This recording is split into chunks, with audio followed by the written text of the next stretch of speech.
I mean, I'm not anyone to judge the Pulitzer Prize for literature.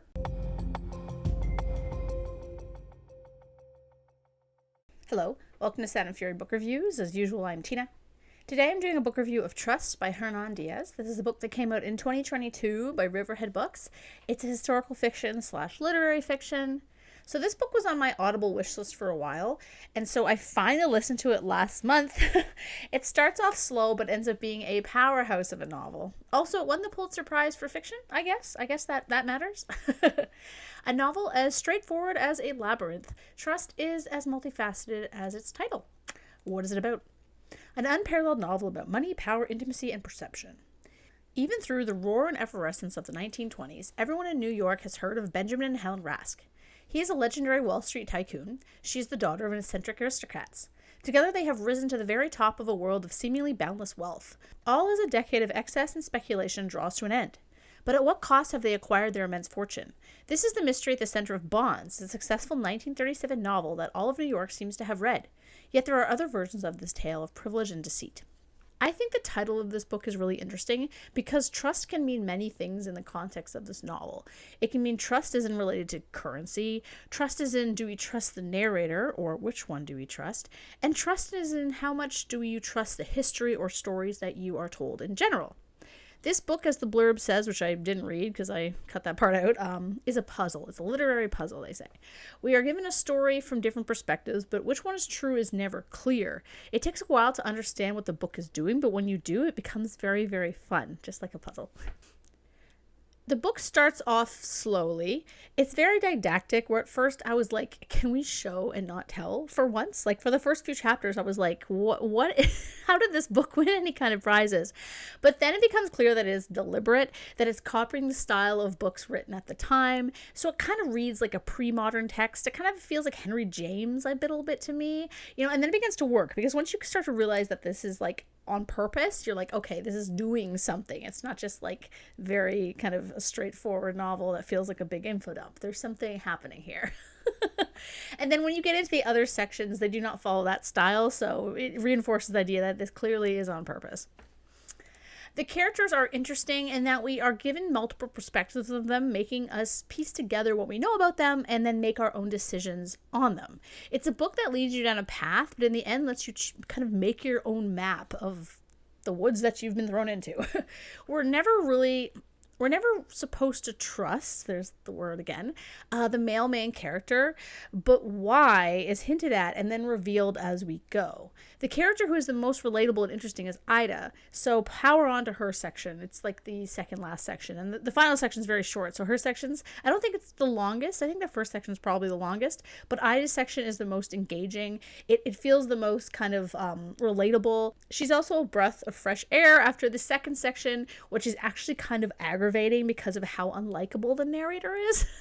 But again, that has a purpose too. So everything about this book is very deliberate, and I think that's really interesting. Now, one thing I will say is that there is a twist in this book that is very obvious. I don't know if it's even supposed to be a surprise, but more so like, finally, this is acknowledged. I wish it had been more of a twist, but perhaps that isn't the point. Like, I don't think this book's supposed to be like a mystery. I think we were supposed to kind of assume going in what was going on. I just kind of, I don't know. It felt almost like it was trying to be a twist, though, so I don't know how well that worked. I thought that it made sense. So this book features the stock market, but it's more about how the wealthy manipulate and cheat the system for their own gains, which is, of course, very poignant to our times, even more so today, than 2022, given the tariffs and the looming recessions caused by certain people. This book definitely takes a very specific perspective on what caused the 1929 crash. Human greed, obviously, is the argument here, and I would not disagree.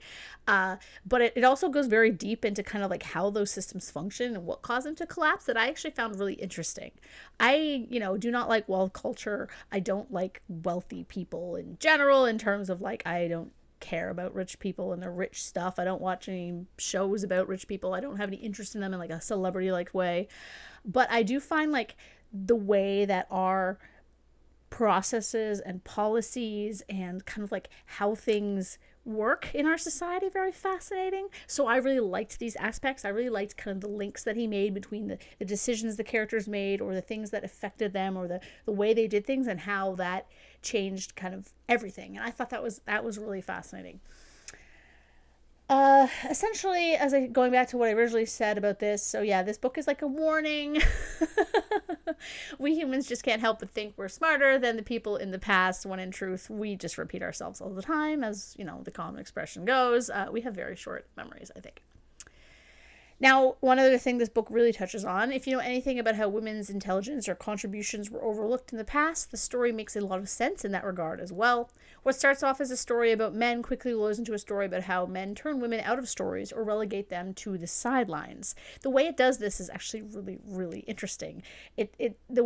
Just the way that the characters are approached in the Bonds novel, like how their histories are written, and just how that changes when you get to Ida's chapter, you can tell that the author, everything, as I said, he was doing everything on purpose. And I thought I think that's what's so great about this book, is that you can see kind of the thought behind it. You can tell that this was like very intricately plotted and thought out, and I really appreciate the craft behind that. This is the thing I like about literary fiction. Anyway, the final scenes of the book reminded me of Ulysses, and that a woman we only hear about throughout the entire book finally gets a voice. It's also the most powerful and immersive and kind of poetic part of the book, and I always find that about Ulysses as well, about Molly's section, and so that really kind of resonated with me. I was like, oh, and it's lovely the way, like, what's so interesting about this book is that it shows how versatile this writer is. I've never heard of him before this. I will definitely be checking out more of his other work, because clearly he can write like it's the 1920s, and he can write an aggravating character you don't like. He can write an engaging kind of literary mystery, and he can write some really beautiful elegiac prose. I mean, I'm not anyone to judge the Pulitzer Prize for literature, but I understand why this one won. Not my favorite book of the year, but definitely a book that I think I will buy. And it might be an interesting one to, have someone else read and then discuss with them. Like, maybe my dad, if I want to have an argument with him. So, yeah, if you're big into literary fiction, or if you want to check out books of kind of the big prizes but aren't sure where to start because you're worried they're going to be like too cryptic, I actually really recommend this one. It's not hard to read. It's not deliberately obtuse. It's not frustrating, I really enjoyed it. And I listened to it on an audiobook, and that was a great way to do it too, because it had multiple narrators, and yeah, they all did a great job. Except I really don't like the guy that did the second part, probably because of the second part, but man, his voice, I was like, ah. I actually turned it up because I was so like, I couldn't stand that guy so much. I was like, oh man, I'm gonna rush through this part. Anyway, yeah, so thanks for checking out this review, and catch you later.